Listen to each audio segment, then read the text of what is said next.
Hello and welcome back to your OPL Saturday 4 Round 8. My name is Michael Hingising and I'm joined here by Joshua Jish, Car Hummerson and also Aaron Choo-Choo's Bland as we get into this second match of the day, AV versus Sin. Woo-hoo-hoo! This is it, match of the week, baby. I'm excited about this. Very excited. This is the most hyped match, I think, of the entire split. I mean, sure, there's Legacy Chiefs, but this is like where both teams just don't like each other, and that makes it so much better for me. Yeah, most rivalries are like sort of like on the Rift rivalries where it's like, we want to beat them, but we're friends off, we'll have a beer together. Yeah. This is like, no, we really don't like each other, and we really want to win. It's so good. I feel like I spent most of Split 1 just watching AV versus Sin. Like, they played twice in the regular split, and there was the 5 matches in the gauntlet, just so much. And now, earlier this split, AV were able to take it, right? But Sin, admittedly, were slumping by their own standards in the early parts of the game. This time, though, Sin the upswing. AV, though, coming off the back of a win against Legacy. Whoa! It's all happening, Jish. So last week, when AV were taking on Legacy, did AV do something better than they usually did to beat Legacy? What do you think? So I actually shout out AV real quick, real early from when they beat Direwolves. I said that they have like a very good understanding of like these probably pretty ugly for a lot of standard team fight compositions where they all just pile in. And then they did that back-to-back against back-to-back in games against Legacy, and they took the 2-0. And I think that, they have definitely found, I'm not going to say their niche, they found their style that works for them. And I think, if they keep going back to it and Sin don't stop them, then yeah, this could be AV's. Yeah, they didn't play anything too cheesy. It was relatively meta. They played just a basic composition and had very good macro play, and the game was not really close. It was a pretty stomp series coming out of AV, which is very surprising because they did look quite like they were struggling a bit in the weeks coming into that series. All right, well, let's take a look at the AV lineup, shall we? Their top laner is Series. Their jungler is Sybil. He's got a smile on his face. Triple is their mid laner, the classic carry threat for AV. Their AD carry is Blinky, and Jake is their support player. And I know Spawn was telling us before we got on camera today, Choo-Choo's, an interesting fact about the bot lane from last week that I know you were keen to repeat and say before he could. He said it already. The bot lane of AV didn't actually die at all in that series against Legacy last week, which is actually, I didn't notice. That was incredible. Yeah. From Blinky as well. Yeah. That's a big effort from him. Safe as hands and O's. I don't know if you can keep calling him that anymore because miss all kinds of he played 2 games of Kalista and played amazingly. I don't know if they're going to give him that today. Well, their opponents across the Rift are Sin, who are on a bit of an upswing right now. Their top laner is Dokla. Their jungler and captain is Juves. Their mid laner is Ryoma. And their AD carry is FBI. Rogue, their support player. Jesh, when you look at these guys, I mean, this is an exciting lineup to watch. Yeah, I think they are an exciting lineup, and they had changed at the start of the season, but they've really come into like their own now, and they you're not going to call them like this little scrappy roster anymore. They look like a really strong team, and particularly their bottom lane. Yeah, I mean they beat you guys, Whoa. So they are looking pretty good, and I always praise their bot lane. I think that their bot lane is quite evidently their win condition. They tend to put a lot of their resources into this bot lane compared to last season where they had flares and you'd see Juves in the top side of the map. But that's really what this series is going to come down to. AV's bot lane looks very, very good last week against LGC, but Sin's bot lane, I would say, is the best bot lane in OPL. All right, so let's get your guys' predictions then before we get into this match. Jish, who's going to take this one, and will it be a 3-game series? So obviously this is a bit of bias coming because I'm really good friends with the Sin members, and I'm going to say they're going to cleanly 2-0 AV. Clean 2-0 over AV. Whoa, Choo-Choos, what are your thoughts? I do think Sin's going to win today, but AV did look in form last week, so I will give them the game. I think it'll be 2-1. All right, let's take a look at your tips then. opltips.com.au. It is neck and neck, 41 to 58. Most people are thinking the Sin are going to take it, but I will say almost everyone thinks this is going to be a 3-game series. A lot closer than, say, for example, Legacy TM that was like, what, 94 to 6 or something? Yeah, something around that. But it should be a 3-game series. 3-game series. Both of these teams, middle of the pack. This is kind of that. This will probably be a rematch in the Gauntlet series where they will fight for that 4th, 5th place. But this will be a good indicator of which team is in form. Absolutely, and it will be interesting to see what either of those teams show in the lead up to the Gauntlet for this AV versus Sin. Well, earlier this week, we spoke to both teams about this grudge match. Let's see what they had to say.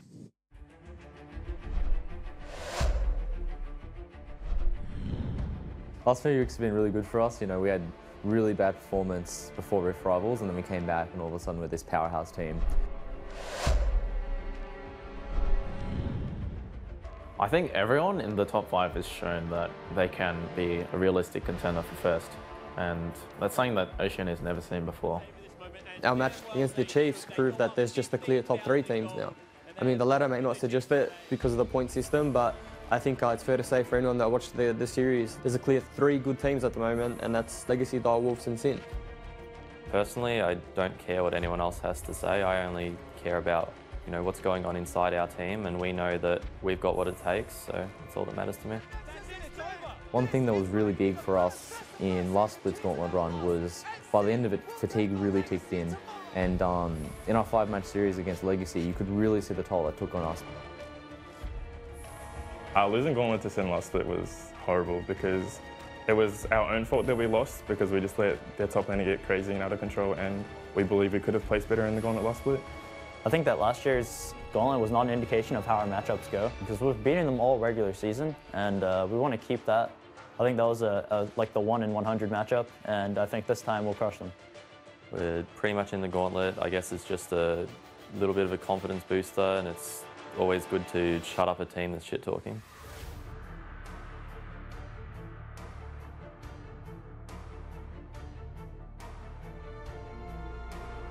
When I look at Sin, I think that they have one carry threat, and that's FBI. And if FBI doesn't carry, they just have no chance of winning the game. I think the only way that Avant can beat us 2-0 is if they get carried off the back of their mid laner triple, and I think Sibol might play a key part in getting triple ahead. I think they are very good, yes, individually, but it doesn't matter how good you are individually, you've still got to pull it together and win as a team. I think their top half of the map is their weakest points. Dokla, I think, is probably the weakest top laner in the OPL right now. And I think Juves, generally, he just falls flat in terms of pressuring the map. Normally against Avant, we don't really put in our 100% like we do when we verse the Chiefs, Direwolves and Legacy, but this time we've learnt our lesson. We're going to put in 85% instead of 60% this time, and we're going to beat Avant 2-0. Don't really care about Sin. They can be cocky all they want, but doesn't mean anything on game day. I just don't think they're a really good team after 15 minutes. They just need to snowball or they'll lose. So everyone's entitled to calling people out, and that's what starts rivalries and stuff like that. But if you call me out, don't expect me to like you after it. And that's as simple as that. At the end of the day, I have the statistics and the proof to back up what I say. I think everyone wants to see AV lose, us especially. I think fans will love to see that. They've got a cool dog, and that's what they really have. They just don't have good personalities. I definitely think beating them this weekend will ruin their confidence going into Gauntlet because we've only ever lost 1 series to them, and if we beat them this week, then they're going to be scared going into us in the Gauntlet. AV are kind of like bullies, they're not the toughest kid on the block, but they really like to kick, the smaller kids around, and then when, the big boys come around, then they kind of put them in line. AV think they're going after the little kid on the block and they can kick us around, but they don't know how much we've grown. They don't know, we can really take it to them and we're going to kick the shit out of them.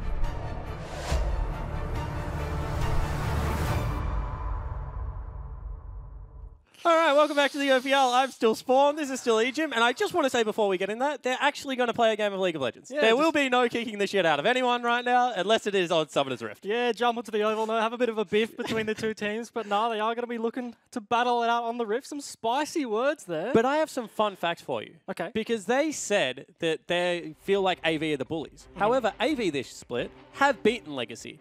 Did take a game off Direwolves, unfortunately lost. Beaten Sin as well. Yeah, unfortunately lost 2-0 and beat Sin. So if anyone is the bullies, it's actually Sin, because Sin generally lose to people above them on the map, on the ladder, and beat people below them. What are your thoughts on that? Yeah, pretty interesting, I guess. Maybe eating their own words there. The most interesting thing for that video for me was when Sirius was calling out Dokla. Yeah, talking about Dokla there. I don't know. I think Series considered the weakest player on AV's lineup was just saying that they're going to come into this match here and just completely shit on them. So very strong words out of him there. All right, so now let's look at AV because their track record versus Sin this year, Bryce, is 8-5.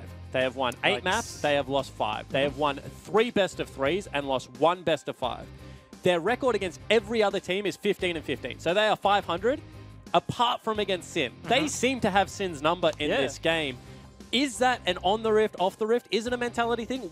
Do you even pay attention to these stats when you play the game? I mean, talking about mentality thing, I was walking upstairs getting myself a glass of water, and I was talking to Blink, I'm like, are you going to win? And Jakey just chimes in out of nowhere. He's like, why would we lose? So, like, obviously very confident coming into this matchup. Definitely the stats do favor them here. They've beaten them in the past, and Blinky added a little addendum. He's like, accepting the gauntlet. So Sin had their number at the playoff end of the split. But we are not in the gauntlet yet. Yeah. Rakan, Maokai, Thresh taken off the board. Elise, Sejuani, as well as Renekton will join them. And AV first picked themselves that all-important flex pick in the Gragas, whilst Jarvan and Kalista are taken off the board for Sim Gaming. Yeah, interestingly, another draft between two different teams where no AD carries are touched. It seems like Caitlyn has kind of fallen off the radar for a lot of these OPL teams here. First picking the flex jungle top lane in the Gragas, answering with the Jarvan and the Kalista. And interesting. Sorry, go. I think, honestly, the most interesting thing about this already is that two Kalista-based supports are already banned on the side of AV. Sin choose to take the Kalista knowing full well that Rakan and Thresh are already taken off the table. And what I was going to say to back that up is Blinky and Jake had beautiful performances on Kalista and X last week. Yeah. There was Braum and then Janna, I believe, in game number 2. Yeah. Jake is the Janna player of the OPL as far as Janna players go. I know you'll toss your hat in the ring there, but Jake's been playing it for a little bit longer, I think. Quote Carbon, every time I play Jarvan, he's just like, we've won the game in Champ Select when Ejim locks in Janna, so I don't know about that one. We'll see. But this time around, giving over the best AD carry for FBI, as well as Ryoma potentially going to have access to Talia here. Yeah, and I mean, in the interview there, or in the pre-game talk, Sirius was saying that Sin are a one-trick team. All they have is FBI, but honestly, I think discounting Ryoma, that he's proven himself this split especially as one of the best mid laners in the region, specifically on this Talia pick, and they've given it away. Blind picked the Poppy here, so Gragas will be going into the jungle. Blind picks the Poppy, and then they just leave up the Talia for Ryoma to take away. Or Poppy just running around in support, you know, Yeah. charging people into Flash walls. charge into the wall there. Yeah, exactly right. Camille and LeBlanc will join the bench here right now, and last ban for AV is going to be forthcoming. You have to think that they probably hit support champion pool a little bit more. I would take away a Braum personally. Yeah. Thoughts? Yeah, Braum potentially. I'm interested by the Camille pick of the Camille ban rather. They didn't. Oh, and another top lane ban. They already banned away the Rakan and the Thresh, as I was saying. It's so easy to pinch the Kalista support champion. Ban away the Ali, ban away the Braum. Then what does Rogue pick? We've seen a little bit of Morgana in the LCK and a little bit running around solo queue potentially. I remember an interview with Bensel. I can't remember when it was. I think it was a couple of weeks ago. And he said, we're going to play bottom side of the map. That is our win condition. Yep. If you think that you can beat our top side of the map more than we can beat your bottom side of the map, be our guest, was literally his words. He's like, if you want to attack Dokla, that is fine. FBI and Rogue will absolutely smash you. And that is exactly what they have done here in this draft. They are attacking Dokla and trying to take him off the rift. Absolutely. And I think, honestly, after thinking about it, the Camille Shen bans, they're attacking Dokla, as you say, but this means it's pretty obvious that Sin are going to opt in for the Ali or the Braum, both of which Janna is a good pick into, and we see the Morgana, actually. Both those champions, good matchups into the tank, so kind of baiting Sin, I think, in this draft already, pinching Dokla's pool, and then baiting FBI and Rogue onto a matchup in the bot lane that isn't as aggressive and has that Jake-style support in the Morgana, in the Janna to be able to counter, as they are hovering the Wukong. Talking about teams that really don't like each other, Sin, every single game since Series has played Wukong in the OPL, in scrims, they hover it in solo queue, absolutely everything. The lineup of Sin hovers Wukong every single time. I think that's so funny. I think it is as BL. well. However, Trundle locked in top lane, so a little bit of a troll heading onto Summoner's Rift. Very self-sufficient for Dokla up there in the top lane, although I haven't seen it all that much. Yeah, it's coming slightly back into meta now that we have these tank top laners. Poppy coming back in. We saw the resurgence of Maokai, who's more notably seen in the jungle, but into something like the Poppy, like the Gragas that they flex picked already. Good matchup, fairly safe. Will have the split push advantage in the late game. Beefy frontline. Notably very good into single frontline comps, which AV don't have. They have both the Gragas and the Poppy there, so won't be able to shred their only tank there. Yeah, lack of magic damage means that Trundle is going to get very beefy as soon as he ults the, Poppy running around Summoner's Rift. And especially with Sin's lineup right now, they have 3 tanks. They have the Jarvan in the jungle, the Trundle, and the Braum, right? And there's no magic damage apart from maybe the Morgana, which it's a support Morgana. She's not going to do a whole hell of a lot. So if this game goes really late, I think it does favor Sin here. They have the beefy front line, just all stacking armor. And I don't think Xayah and Jace, like late game, can do enough damage to burn through that front line. All right, we'll see whether that is going to be the case. Neither team really going for team fight heavy. Yeah. Set one today from Legacy and TM Gaming, we saw, 5v5 team fight comps. Both of these, you would have to say, are pretty much 1-3-1. Yeah, potentially Jace, Talia, both side lane, mid laners here. Interestingly, we've seen a lot of Jace bans in the OPL, but we haven't seen a lot of picks. So Sin were saying in the pre-game interview that Triple is their best player. So that champion picked up for him is a good Jace player here. Jakey picks up the Chef Morgana skin, whatever it's called. Got a little cheeky chef hat on. I like it. I'm a fan. Certainly does. Going to be streaming onto Summoner's Rift for game number 1. However, before we break this one down and get involved in it, Sarian is standing alongside Pinch, the coaster of AV, to get his thoughts on the match. Thanks, guys. I'm standing here with Pinch from AV. Now, this is a pretty hype series, and the desk were calling it the series of the split. What does this series mean for you? It definitely means a lot in terms of the standing. I definitely think we're taking it very seriously, but we're not totally feeding into the rivalry as much as Sin have been. I think it's an important match, but it's just like any other. You let Talia through in the mid lane on Ryoma, which he's known for. Are you feeling confident in the mid lane? Absolutely. Once we saw that Jace was going to be open and they picked Talia, we're very comfortable in this matchup. It's a really good counter. Well, you came off a big win against Legacy last week, so what was the vibe in the house like after that win? Yeah, look, practice has been very good at the moment. Our atmosphere has improved a lot. We had some big practice reforms that I've been working on with the players, and we have a very good system going at the moment. It's carried on into this week, and we hopefully can take out another win. Well, best of luck with this series, and thanks for talking to us. Thanks. You can see, again, another scrap in this bottom lane. FBI, Blinky, and Jake trying to force each other off waves. I want to talk about the coaching staff a little bit. Obviously, Chiefs Esports Club are very blessed by having Jish, one of the smarter coaches in the OPL. But no one really talks about... Well, he's on the desk all the time, so I have to say he is. No one really talks about Pinch or Pencil. Have you worked with them much? I haven't worked with either of them, but just going off what we've seen from Pinch, he's a very infrastructure-based coach, I think. He's talking about, just specifically in that interview, saying, yeah, our environment's been good. We've been working on some practice reforms behind the scenes, and things have been improving. And that's a lot different to how the other coaches respond to those same questions in the interview, right? They're talking about, yeah, like, oh, I trust my players. Yeah, Ryoma's a good Talia. Like, I think he can pull this one out. But no, he's saying that, no, we're not building into the hype. We're just taking this as the game. On Twitter last night, he was saying, after that pre-game talk got posted, he was saying that Sin just did themselves a disservice, saying that the only thing that came out of that video was that they say they have 60% oomph into their game day. They don't put all on Rift, so... That was a little bit strange. I thought, a little bit tongue-in-cheek. Obviously, you got to take it at what it was, which was a little bit of trash talk. Yeah. But it is interesting when players do show strange mentality like that. As we have a look at the lanes right now, everything 50%. Jungle, however, for Sin is on bottom side of Summoner's Rift, and Sybil is on top side of Summoner's Rift. We'll see whether that leads to any fireworks being on the opposite end. Yeah. And I do want to talk about meta just quickly, as we do see the Morgana picking up Bond of Stone. I'm not quite sure what its new name is. Yeah, Stoneborn Pact. Stoneborn Pact. We see this because in this composition, Morgana, in this Ardent Sensor meta, is just going to build an Ardent Sensor, and she's just going to shield Blinky. So he's not going to be doing any real damage here. You see, as we've clicked on the Morgana there, he only has 11 AP, so I'm assuming he has GP10 runes in here. Yep. The Brawl matchup won't do much to punish, and if you don't have the AP to back it up, then what's the point of taking Thunderlord, which is the traditional Morgana mastery here. So he does pick up the Stoneborn Pact here, gives him a slight bit of health, but notably just going to give a little bit of sustain for Blinky when he lands the bindings, lands the ulti. And as we said, Sybil will be spotted out going top lane. Series actually is looking for a dive here. Juice is heading up. So this is going to be our first full-blown 2v2. Juice flies in, although miscommunication.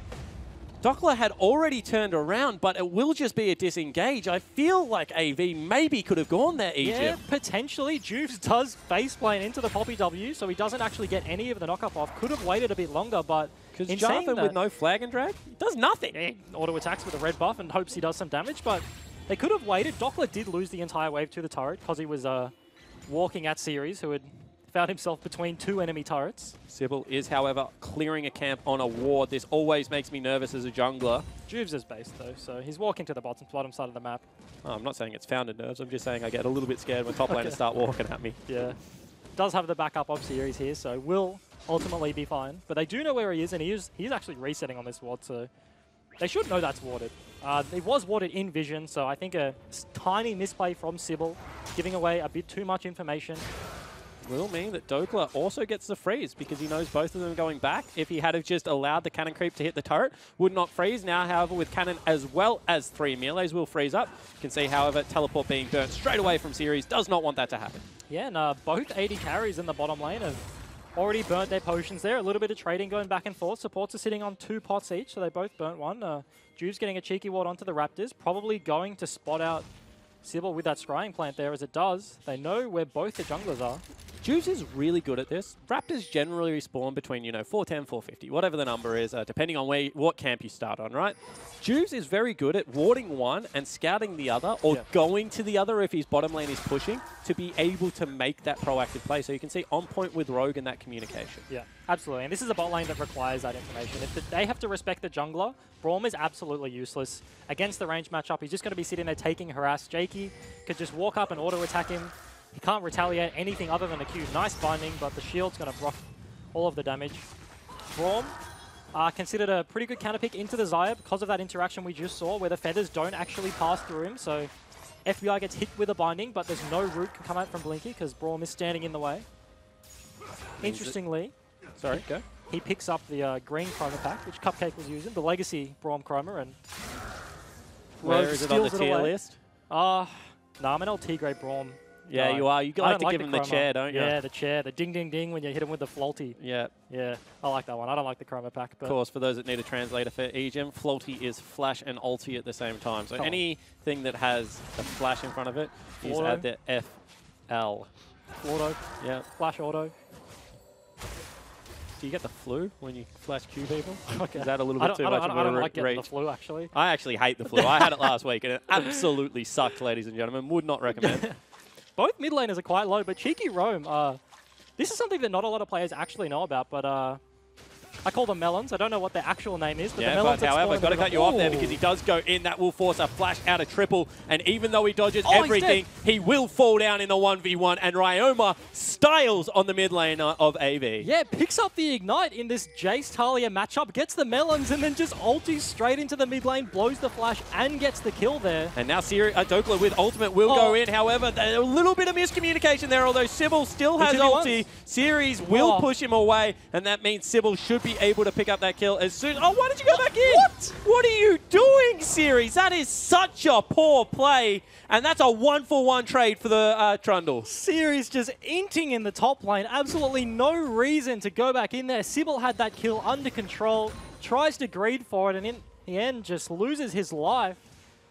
Neither top laner has TP, so they're both going to solemnly walk back to lane, and the junglers are going to pick up the CS, but... And he dies with flash available, like just to rub salt into the wounds. Yeah. If they had the brush watered, there was no way he was getting out. Gragas Q also gives vision. I mean, without going into too much, he was a dead man. I mean, not even to mention, they used the Poppy ulti the moment that Sybil showed up. The Gragas body slam didn't actually connect because Trundle was knocked into the air. So... big misplay there, but they do pick up the kill anyway. You also have to look at mid lane where, they said they were incredibly happy with Triple's mid lane matchup. Not going his way. He's down in CS, he's down in that kill, and completely down in pressure. Although now Series is going to roam. He does have flash available. Here we go. Gets him into the... No wall there, so he'll just go for a little bit of a charge. Slow is available, but Ryoma is a very quick man. They still flash on top of him, so they will be able to get the flash in response. But Series now, massive creep wave, going to fall into the turret and not able to get anything. And what was Dokla doing the entire time? Tommy, Ryoma is just running away from the Poppy, and he's just sitting there chomping on the wave. Doesn't help out his teammate there. Another bind lands. No damage to follow up, but yeah, they do get the flash out of the mid lane. In that 1v1 kill earlier, Triple did burn his, whereas Ryoma didn't, so they've evened it out now a little bit, but yeah, they're... interesting play there. Series gets a nice roam, but does sack himself some creeps. You can see that Juves and Sybil both will crash on the bottom side of the map. Sybil is a full level ahead of Juves at the moment.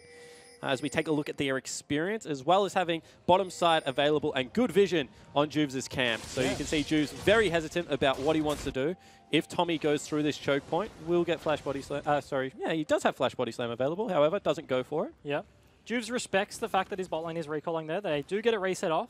Pretty good timing, actually. Braum gets the Sightstone and gets to upgrade his support item, and Kalista gets the Cutlass and the boots, so big power spike coming out of there as level 6 is hitting for these bot lane matchups, so potentially going to get a bit interesting here. Jake does actually go for the Sightstone and doesn't go for the build that T-Gun we saw earlier in the day. Just going straight Forbidden Idol into Ardent Sensor. Does actually opt for a Sightstone, so... I think, and back me up if I'm like, or just tell me I'm wrong if I'm wrong, but please don't on camera. Maybe because Ryoma's playing a global champion? Yeah, absolutely. I think the best way to deal with Talia is she's an auto-shove mid laner where she will get the priority on Jace more often than not, especially if she has blue buff and she won the 1v1 earlier, so she is stronger. So being able to use your bot lane priority to then go get vision around the Talia in mid, meaning you can catch these wards, as Jake is doing right now. You can catch these roams before they happen.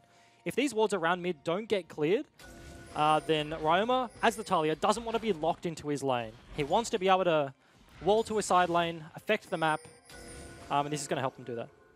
And we'll see if they were managing to sneak Sybil into Fog of War there. You can see Juves is around mid lane. Sybil is around mid lane. Lots of action can take place between these two. They go for a little bit of pressure. Can't body slam through that, Sybil, and nothing will actually happen. That would have taken a fair chunk out of his HP bio if he just tanked all the pebbles, but this does give Juves access to Sybil's topside jungle. He's going to get there first. However, with Dokla recalling, this is a risk, so Juves will just get a ward. Big trade Great. coming out. Oh, fine. Dodges out of everything. FBI looks like he might fall down here. Will get the stun out. Jake also gets stunned up. Blinky is ignited, so doesn't want to go into that fight. Does get a root.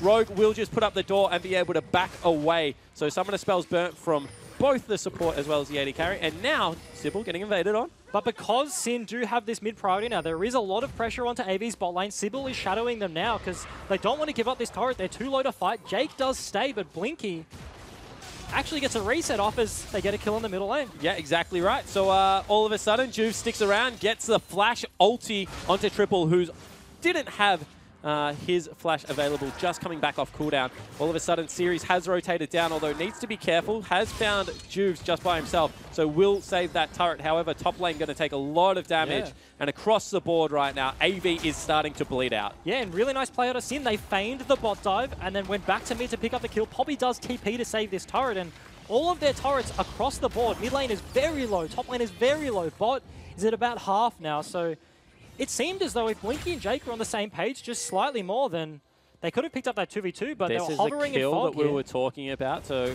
just a good shove. Yeah. And then Juve's going to come in the back end. Flash ulti. Doesn't have flash on the side of Jace, so can't escape that one. Would have been coming up very soon, but not quite available.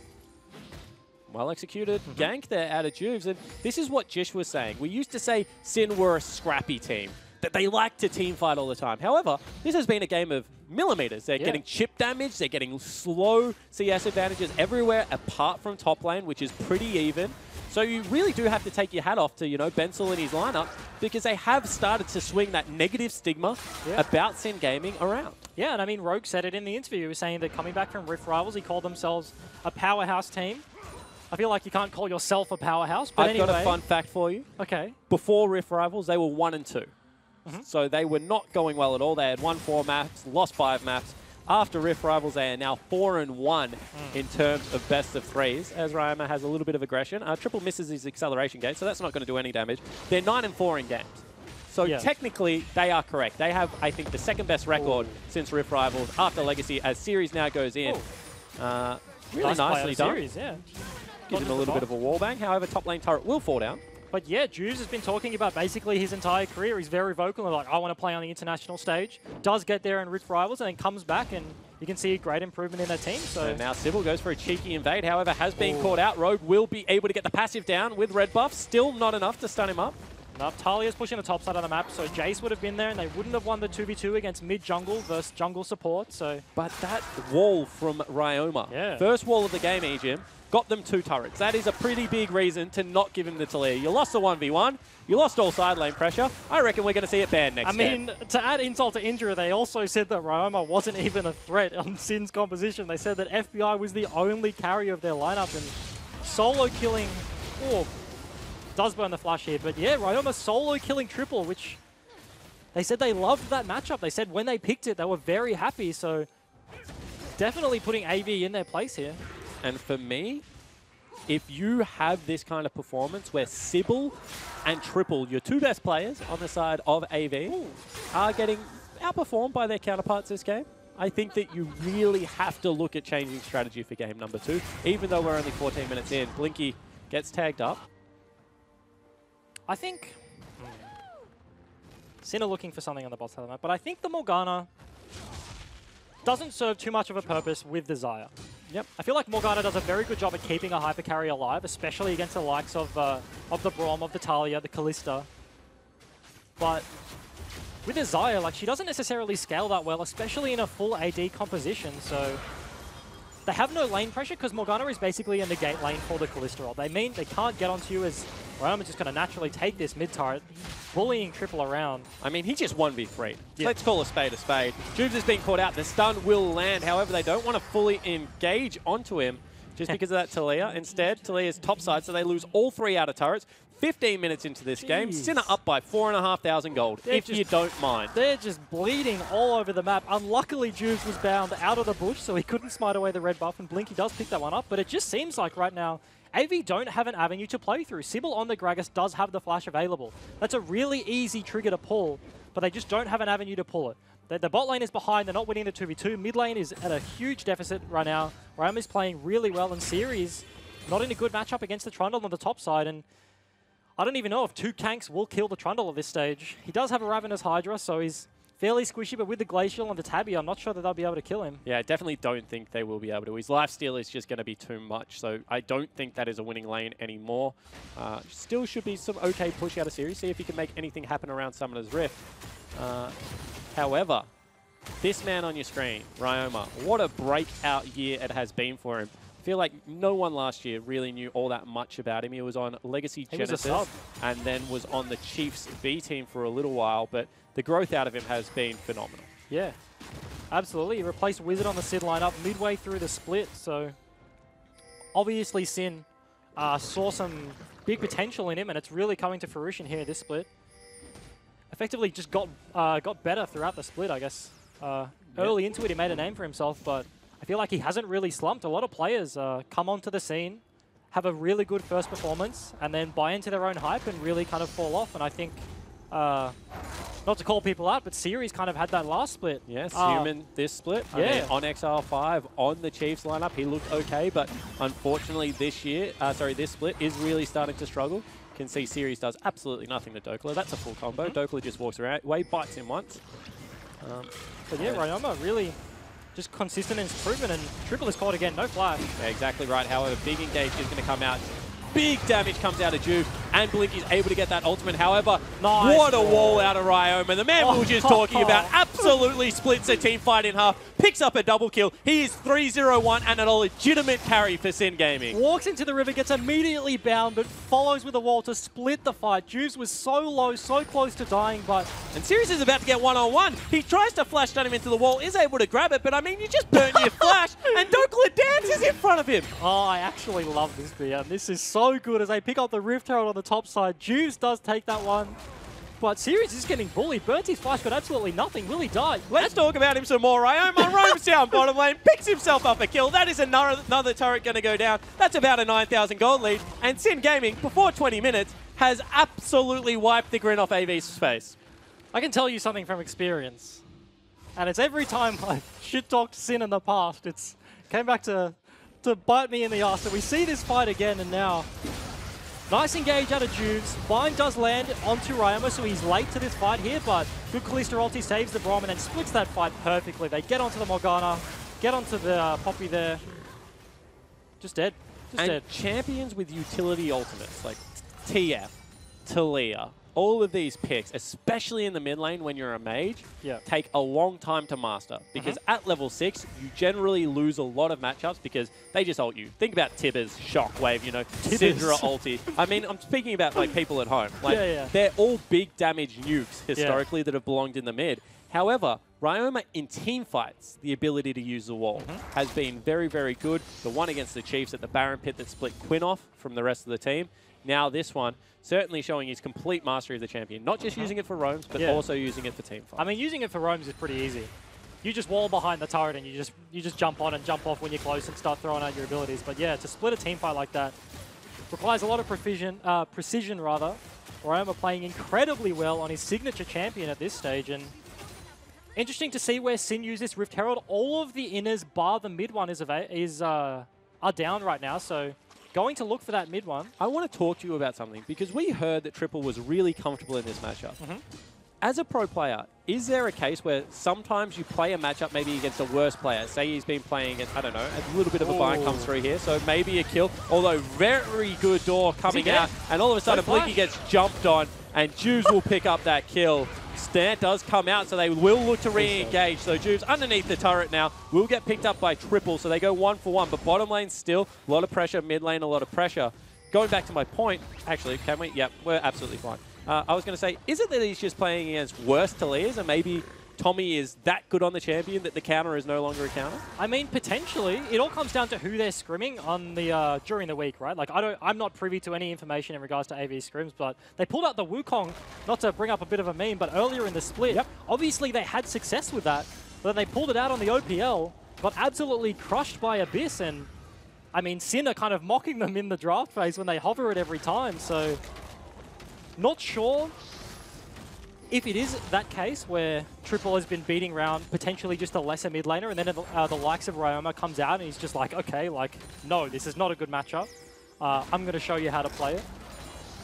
Whatever the case is, Ryoma right now is up in CS, is 4-0-1, and has unlocked Summoner's Rift for his team. And that's what he's been able to do time and time again. You can see 2,500 gold is his advantage. And huge. I wish we had the advantage that he had gotten other laners, because the wall got 2 turrets for Dokla. That put him back into the game.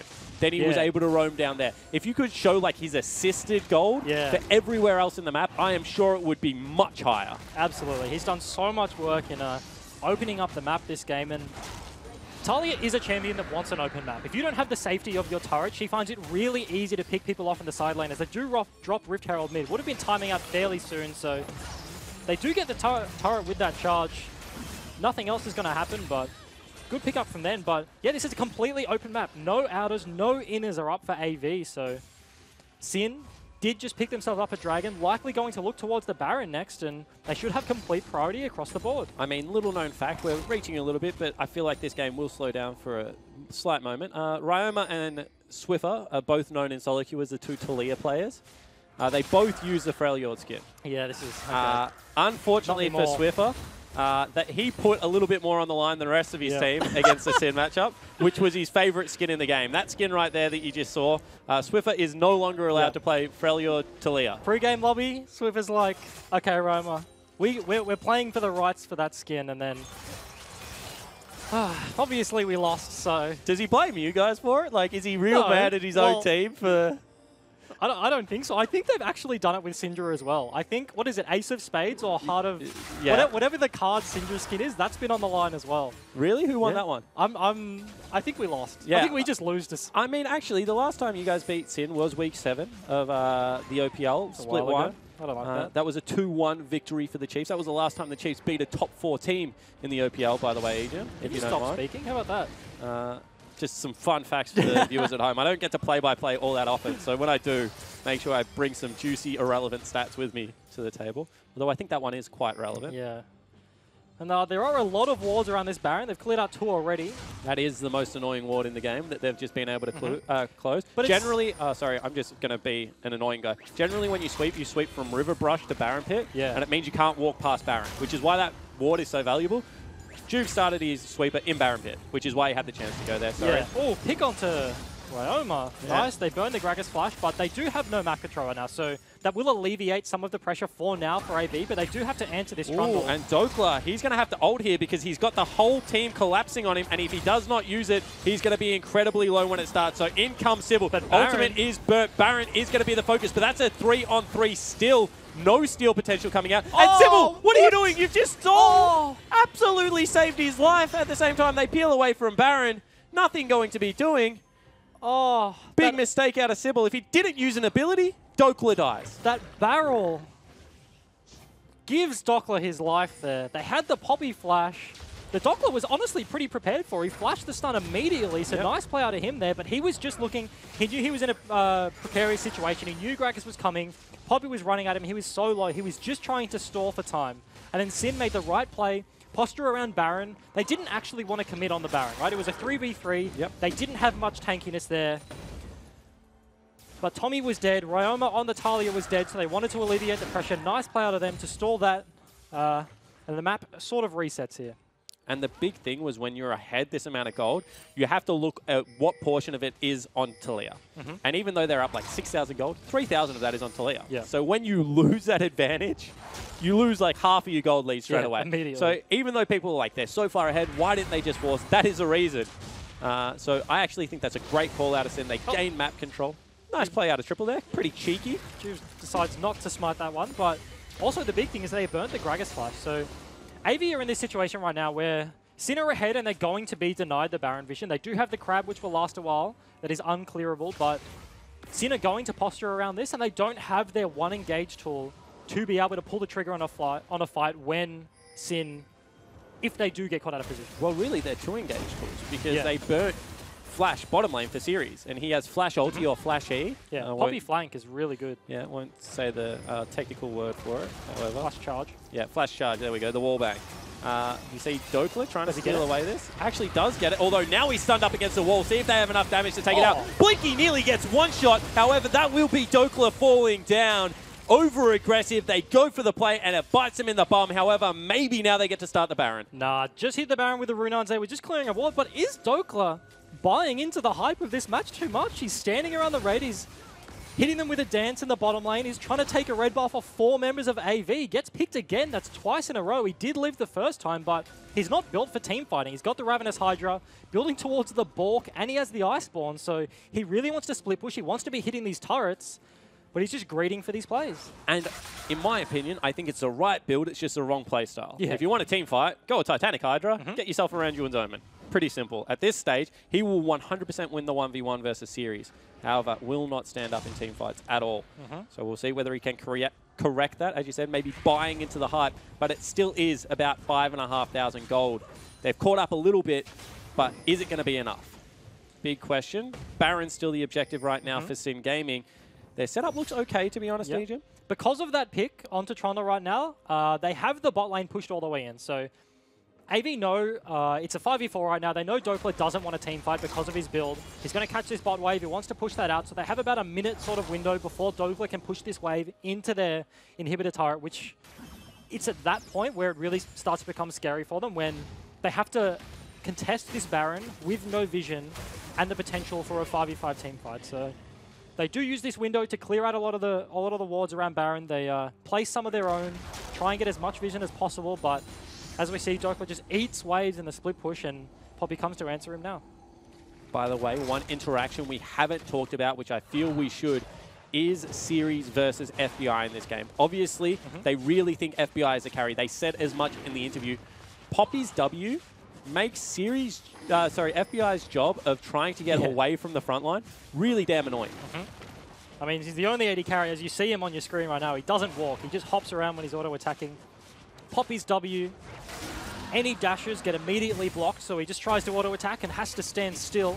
No Kalista player in the world wants to have to walk between auto-attacks. That feels so clunky. So if the Poppy does get onto FBI here, potentially won't do a lot of damage in the team fight, but we've yet to see that interaction yet. There's been a lot of picks all over the place, but we haven't really seen a full 5v5 yet. And I don't think we're going to, because as we said, Sin don't want to. Two big split-pushing team comps coming out here. So we'll see whether Sin can stick to their guns. For now, they are. Gold is remaining absolutely where it is. First time we've seen Jace go to a side lane. See whether Tommy does follow him, or whether they're just happy to pressure this mid lane. Yeah, I think they're just going to go mid here. Jace doesn't have TP, so he's at least minimum 8 seconds for his recall, another 5 seconds to walk here. They get a tiny chunk as they look for a bind. Gragas is behind, but they have the Braum shield to block the barrel, so Sybil can't get an engage off, but we'll see how much damage Doc does to this turret. Oh Quite my a god, bit. he does a lot, and all of a sudden they have to bring Triple down here. As you said, that is the man without TP, so they race towards Baron again. And this is the most recent patch notes coming into effect for Trundle. He kind of fell out of the meta top lane and was only picked in support, but now that his Q actually applies the damage onto the turrets, you see with the Sheen proc from Iceborne and all the AD he has behind it, he just chomps on a turret, takes a huge chunk, and this is the precarious position. Oh, for they got big. the stun. Door does come out, and all of a sudden they're onto Sybil. He's so tanky, but he lives for a little while. Now onto Blinky, has flash available, will be able to flash out, but they throw Rogue in anyway. And here comes Ryoma, able to get in onto Triple. He falls down incredibly quickly. 2 members dead on the side of Avant Gaming. Dokla bottom lane bullies out Series so he can't TP, and they'll head towards Baron. And AV are just fighting against the clock here. They knew that they didn't have an answer for Dokla in the bot lane. He's eventually going to get that turret. So Sybil looks for the flash engage, makes sure to get around the Braum shield, so actually gets onto the Callista, but they just don't have the follow-up damage. One thing I do want to note, we've been praising Ryoma a lot in this matchup, but a very, very bad wall coming out from him there. He just completely locks his team off from the enemies. As we see this engage, nice bind from Jake there. Sybil flashes onto him, they get the ulti. Talia is just out of this fight at the back, not doing any damage, but Blinky doesn't manage to dodge any damage there. Roots the Callista, but this wall coming in, you see, completely locks off Sin for the rest of the members. Rogue, he's part of the boys. Flashes forward immediately, helping Tommy out. They pick up a few kills and they net themselves a Baron here. And this is only worse for Series in this side lane against Dokla. Now that he has the Baron, he has so much sustain. He's just going to eat turrets. Yeah, I mean, with the double sustain items, as you said, he's going to hit the turret, back wave into the creep wave, and be full health. Yeah. So all of a sudden, Series has to get a team fight this way.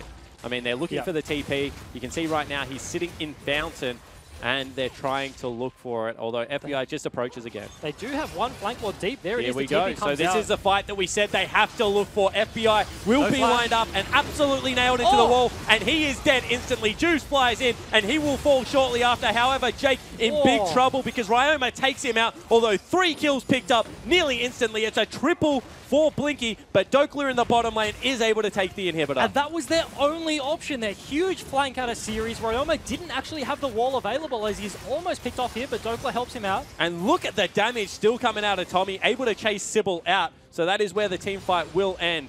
Desperation play from AV. Maybe it's enough. Yeah, I mean, it was their only option right there. They do lose a bot in here, but they were going to lose it anyway, so this does stall out the Baron, but Ryoma didn't have his ultimate for about 10-ish seconds. It was just coming off cooldown. He was catching the mid-wave, so couldn't participate in that fight. FBI, no flash, no heal.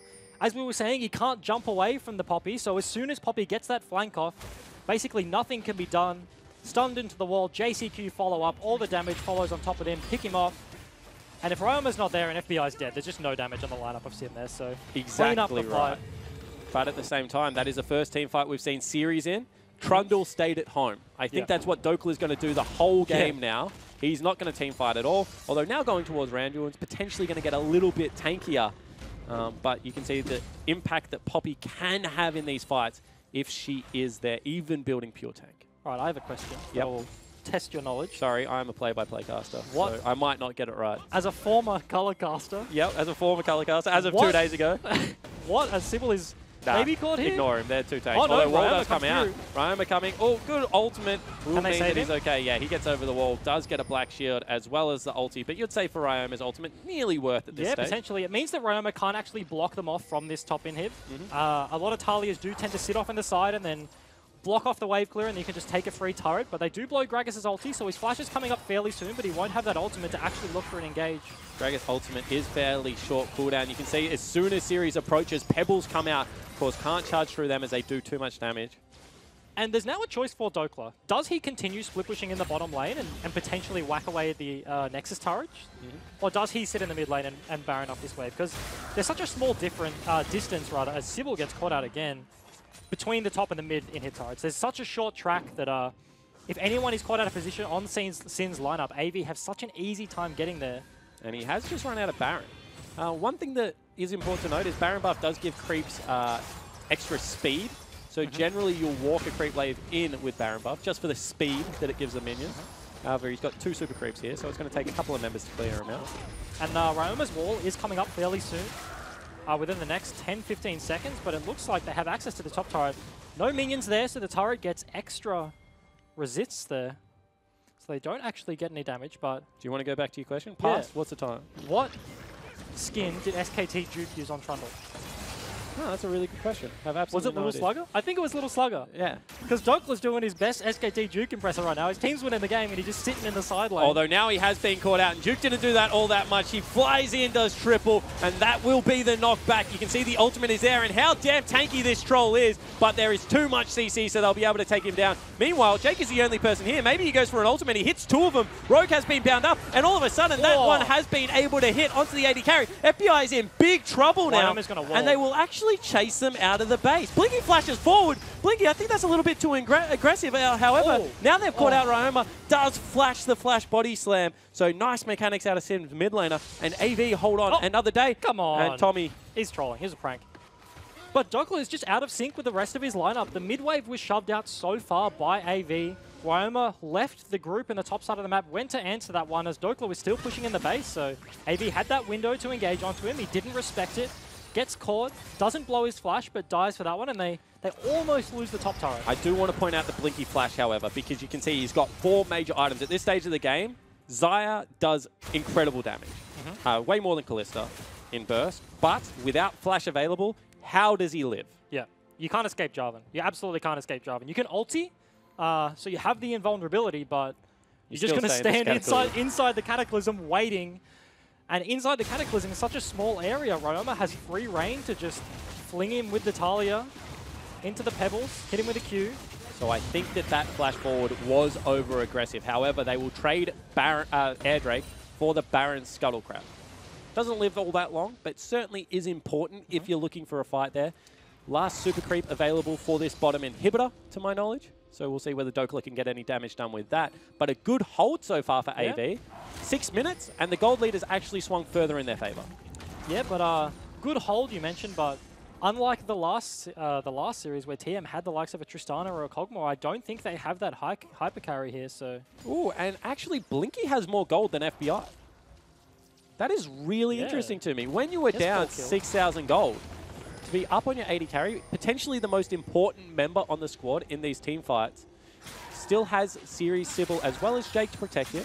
Definitely not a protect the 80 carry comp, but he's going to do all right. And that's what I was saying. I feel like in this full AD composition, look at Juice's build. He's got the random wins, the Knight's Vow, now going towards the Gargoyle Stoneplate. So it has so much armor. And then Braum done the same, got a Knight's Vow, the armor there, got the locket. I don't feel like Blinky scales that well. So although he is up in gold and Juice, you can EQ in that? I mean, you're Did he buffer that? And that was like a tiny... I feel like you can't use movement abilities in that. That's a bit of a weird interaction. Yeah. See what the case is. I'll get upstairs, practice tool later. I know you're a big fan of the practice tool, Agent. Yeah, practice tool. Practicing my wards over the wall, you know. Don't want to misplace them. Actually, countless times have I been trying to ward the Baron Pit on purple side, and I've just flubbed it on my side of the wall. Another bind will land. EQ combo, not all that much damage. Yeah. Do want to point out the fact that they've got double Last Whisper as well as a Black Cleaver. So even though there's a lot of armor, is a reasonable amount of shred. Sorry?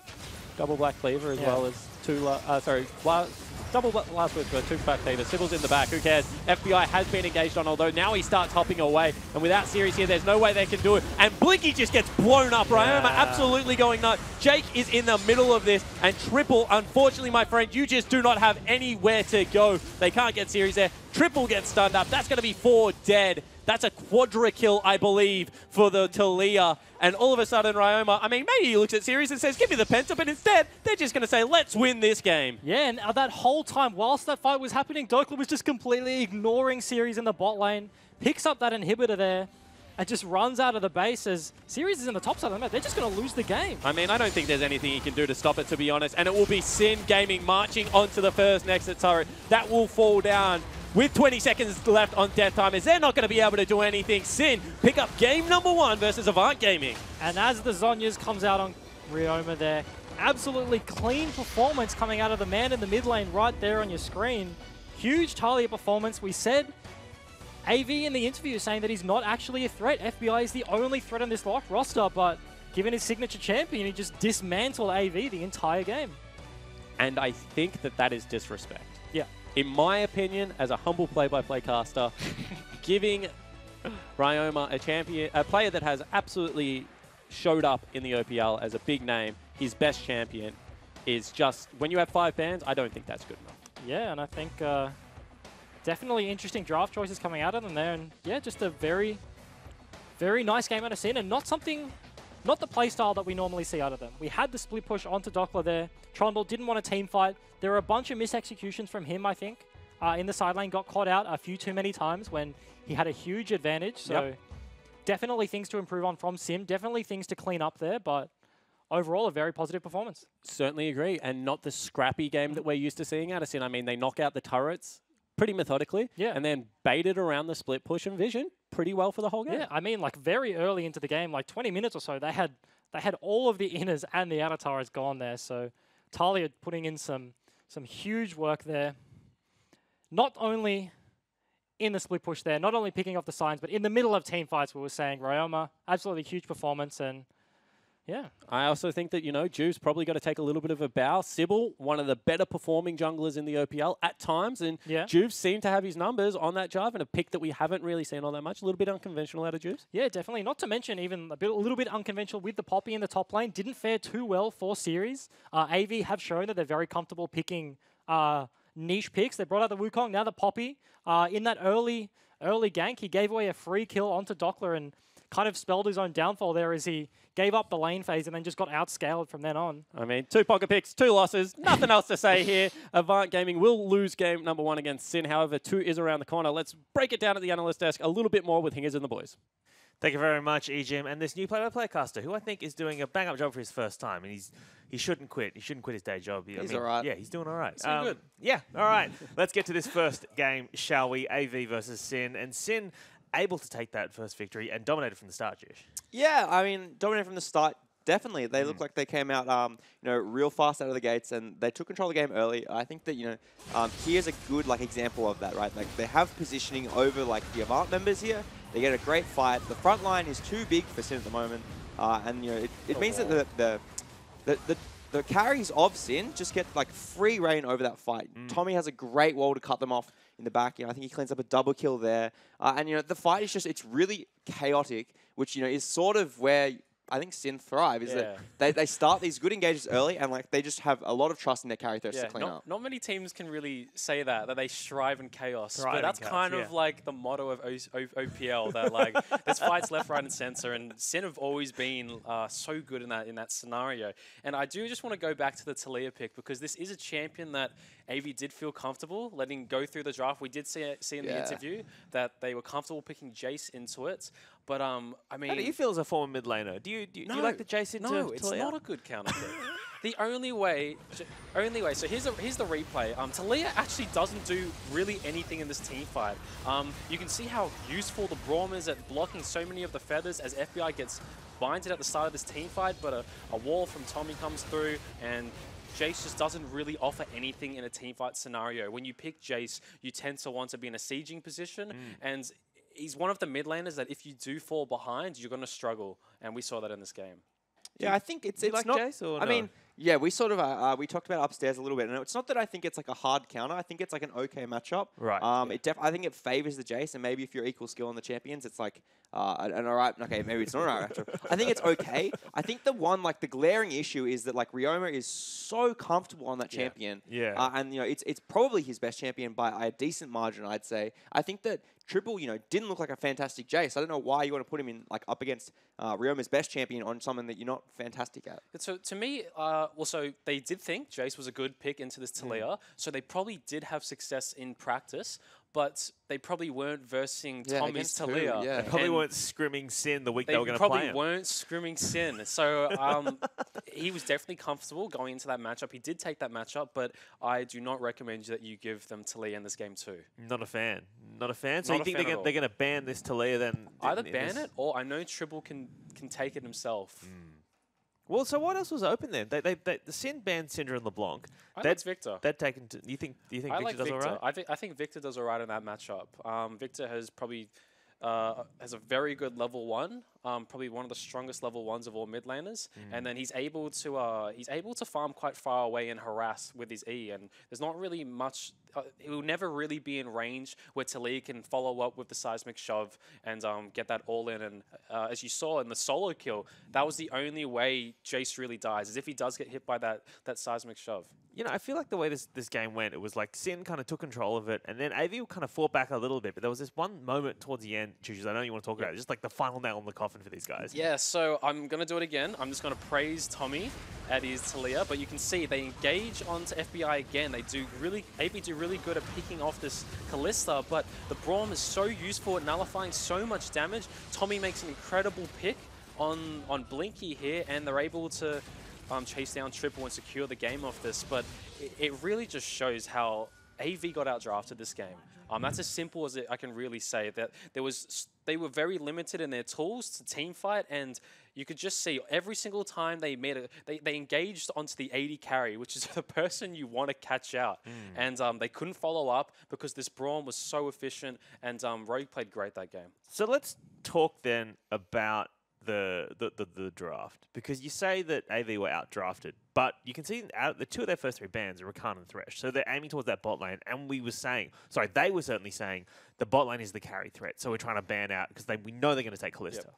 Yeah, sorry to cut you off. I just think that it's such a I think Avant really came into this with a very linear and almost like naive approach. That they said the only threat is the bottom lane, and then and that is that's where we're going to target. And I think that is a decent strategy against Sin. Obviously, their bot lane is fantastic, but I do not think Sin are as simple as to say that they're only going to play through bot lane, with just their bot lane. I think what Sin did really well this game was that they snowballed mid, and that spills over into the side lanes. Once Talia gets to impact the map, it doesn't matter if their bot lane's like even. She's going to go down there and she can dive. She did the same to Series on the Poppy and got Dockler even further ahead. Why was there a Poppy in this game? And you know what's really stranger thing is, why did you leave Trundle up? Well, what's bizarre to me, and again, I'm just a humble host. I'm like a play-by-play I'm just the humble host. But AV have banned Maokai, right? So they're on blue side. They ban Maokai and they leave up Talia. If they ban Talia instead of Maokai, then they can first pick Maokai, and then it's not a problem, right? They've got an OP champ and they've banned out Talia. So why are they doing that? I don't know. They probably don't have good success with Maokai. They probably can't play it. That's really the only. It's so good. That's the only. Yes, you can. Yeah, it is great. We all know it's great. I think AV's played. No, the only reason you ban Maokai is probably the strongest champion on this patch. So you reckon Sybil can't play Maokai? I'm sure he can. I just think they probably don't have good success rate on it. You think Sybil's Maokai isn't as good as you think his Gragas is better than his Maokai? I don't think he's bad. You said that. We're not saying that. I've said I think twice now, and I'll say it the third time. He can probably play a good Maokai. They probably just haven't had good success as a team. Yeah, I'm gonna have to. I guess the same. I don't know how successful they are on the champion, but usually when you ban away those powerful picks on blue side yourself, it's because you have a different first pick in mind because you're not as comfortable on that. Gragas the first pick, which they want to flex, obviously. Sorry, I believe you were trying to say something before I began to. I wanted to go. Maokai I just wanted to go back to my original point on this Trundle Poppy lane. So we know that Sin is a bot lane focused team, but you can see that they've shifted Dockler away from I guess his tank duties, and they've given him a split push role in this Trundle. And although his damage, as you see, is very low, he had so much pressure on that bot lane, and he drew Jace and Gragas down a lot. And you can see that this is a champion that they prepared, and it was nice to see Dockler have a good game on it. Yeah, coming out of North America, a lot of the scouting that I know we personally had on him, and some of the comments flying around was that he's really good at things like Jace and Fiora, and he's a nuisance in the side lane. He's not great as a team player, in that sense. And Trundle definitely fits that sort of adage where he will be, split pushing, maybe not going to group up with fights as much. We saw him get caught out a couple of times, but he really did have a massive impact, regardless of whether you gave over like 300 gold here or there. Yeah, there was that time he got caught out and then didn't die. And made a quick escape like 3 HP. That was just an unfortunate explosive cast. And also like the early gank top, where it was Series and Sybil going him, and he managed to take Series. He should not have managed to do. I think Series just had a mind blank, and he had flash up, and he. What's your motto regarding flash? Flash early, flash often. Oh yeah, flash early. But I think he just miscalculated. Yeah. I think Trundle's auto attacks just did a little too much, and I guess he just hasn't played this matchup too much, and it's really a matchup you don't really see. We saw it 2 seasons ago. Yeah, I was going to say, we saw it a long time ago. Yeah, it's been a while since, but it looks like it's coming back. All right, so obviously the star performer for Sin in that game was Ryoma. I want to bring up his stats and just have a look at how much damage he did in that game as they come up. And 9-1-3. 9-1-3. What that's a good-looking score. Good-looking score. Good-looking score and good-looking dude. You know, before when we were talking about, I'm going to say this on camera now, before we were talking about different champions we could cosplay as, Choo Choo said that he's been told, this is what not an opinion he had himself, but certainly he's been told his most lookalike champion is Talia. So feel free to tweet in if you think that's true. If it was a female. If you were female, sorry, yes. yeah. Sorry, I should have specified the gender. I apologize. Like, do I have very feminine features? Do I? I don't know. I'm not saying it. I'm not cosplaying. I don't have the self. I don't know. I can't do that. I can't do that. I can't do that. I appreciate them though. All right, so let's get back to this game. For AV then, aside from banning Talia, what should they do going into this second match? So I think they're going to go back. What worked last week? They played very standard compositions. They played Corki. Oriana is something I know Triple can play, but they did play quite a. I think they drafted this composition specifically. Well, obviously they did. Then you told me would you play Talia, and they picked Jace for it, but it didn't work. So I would recommend that they go back to what worked last week against Legacy. They play a normal composition, a normal tank meta composition, and play a slow game. And their macro play was very nice last week. I'm sure they can do the same today. Yeah, I want to see more engage options. I think that... Like a Maokai ult or something, for example? Yeah, maybe a Maokai ult, but they're red side this game, so I don't think that's likely. I think that Sin have found a good strategy in banning the Sejuani, because that's probably, I'd say, Sybil's best champion at the moment. So maybe I want to see them take the Kalista instead of, getting the Xayah or something like that. Maybe give the bot lane more engage tools. I think that's probably... They looked good when they could just... Yeah, when they dogpiled in on fights, when they dogpiled in on the fights, off the back of, Rakan ultimates in or the Kalista throwing someone, I think that they looked a bit safer and a bit stronger through that. All right, well, let's take a question from Twitch chat, hashtag IMFPL or at FPL on Twitter if you'd like to get in touch with us as well. At OPL, I used to Leona AP Bruiser in mid. It's usually done me good versus assassins like Zed. I know you're a fan of Zed. I'm a fan. I'm a fan of Leona mid. This is for LaFawn in Twitch chat, yeah? Why do you like Leona mid? So I auto filter support, but someone gave me mid. Yeah. But I thought I was support because I wasn't reading chat, so I had to play Leona mid, and I did very well on it. I went full tank, but I do agree it's great into assassins. Well, this person's talking about going full AP.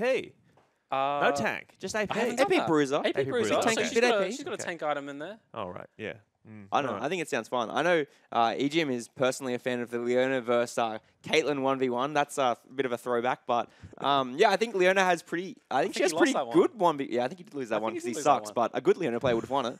I think that Leona actually has some. I think she has a handful of good 1v1 matchups, but no one's crazy enough to explore them all. So I'm not giving him the no. I think that's an acceptable. This is my favorite one though. This is my favorite unusual pick so far. I'm giving this is getting the pass. All right. Well, if you've got any unusual picks you'd like to tweet in the desk, hashtag IMOPL or in Twitch chat, let us know. EGM, however, will be there to defend himself about that Leona pick very, very soon because it's time for us to get into our second game of Sin versus AV. So let's check out some highlights from game number 1. Because he does go in, that will force a flash out of Triple, and even though he dodges everything, he will fall down in the 1v1. Big damage comes out of Jude, and Blinky's able to get that ultimate. However, what a wall out of Ryoma. The man we were just talking about absolutely splits a team fight in half, picks up a double kill. And Sirius is about to get one-on-one. He tries to flash turn him into the wall, is able to grab it, but I mean, you just burnt your flash, and Dokla dances in front of him. Oh, they got the stun. Door does come out, and all of a sudden they're onto Sybil. He's so tanky, but he lived for a little while. Now onto Blinky, has flash available, will be able to flash out, but they throw Rogue in anyway, and here comes Ryoma, able to get in onto Triple. He falls down incredibly quickly. FBI will be lined up and absolutely nailed into the wall, and he is dead instantly. Juice flies in, and he will fall shortly after. However, Jake in big trouble because Ryoma takes him out, although 3 kills picked up, and Blinky just gets blown up. Ryoma absolutely going nuts. Jake is in the middle of this, and Triple, unfortunately, my friend, you just do not have anywhere to go. They can't get series there. Triple gets stunned up. That's going to be 4 dead. That's a quadra kill, I believe. Sin pick up game number 1 versus Avant Gaming.